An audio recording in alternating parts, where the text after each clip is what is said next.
C'était quel plan machiavélique manigançait-il encore? C'était le jour de la pleine lune.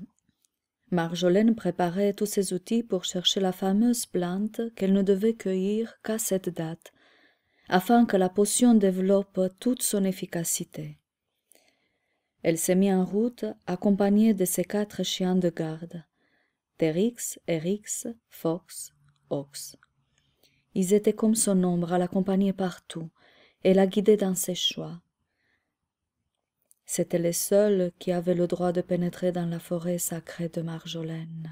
Ces 4 chiens loups avaient été offerts à Marjolaine quand elle était enfant, lors de sa première visite dans la forêt sacrée. Ils commençaient à se faire vieux, et ils firent comprendre à Marjolaine qu'il était temps de passer le flambeau, comme sa mère le lui avait passé il y a bien longtemps. Avec le temps, les liens étaient devenus très forts.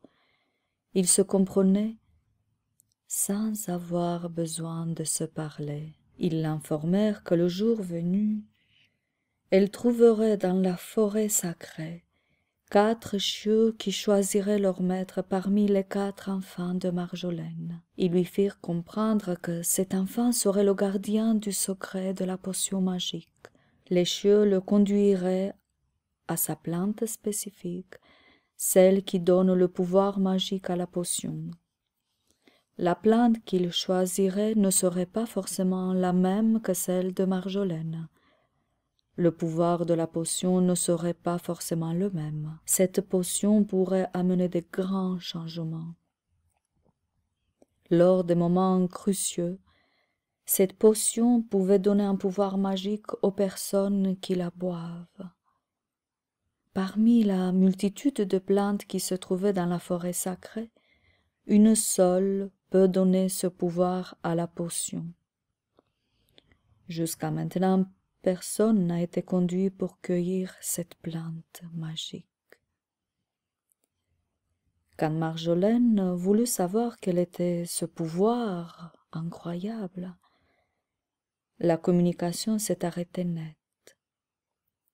Personne ne pouvait et ne devait le savoir d'avance. Marjolaine était tout près de l'entrée de la forêt. Avant de pénétrer dans la forêt sacrée, elle devait traverser une colline aride qui dominait toute la région. Cette colline entourait comme un cercle protecteur la forêt magique, qui abritait les fameuses plantes secrètes de la descendance de Jampolus. La légende disait qu'il était très grand et très fort. Pour préserver toute espèce animale et végétale de la région des mains destructrices des Soanus, il avait créé cet endroit de toutes pièces et y avait apporté toutes les plantes et les animaux. C'était un petit paradis sur terre. Il aurait même vécu longtemps au milieu de la forêt avant de rencontrer Yandoyastra, qui lui fit la joie de lui donner 16 beaux enfants. Jampelus choisit un seul descendant à qui il donna le pouvoir de pénétrer dans la forêt sacrée et de transmettre ce pouvoir à un de ses enfants. Cela engendra de la discorde, de la jalousie de la part des autres enfants qui se sentirent mis à l'écart. Ils partirent tous et ne revinrent plus jamais voir leurs parents. Jampolus s'en voulut d'avoir établi des règles si strictes.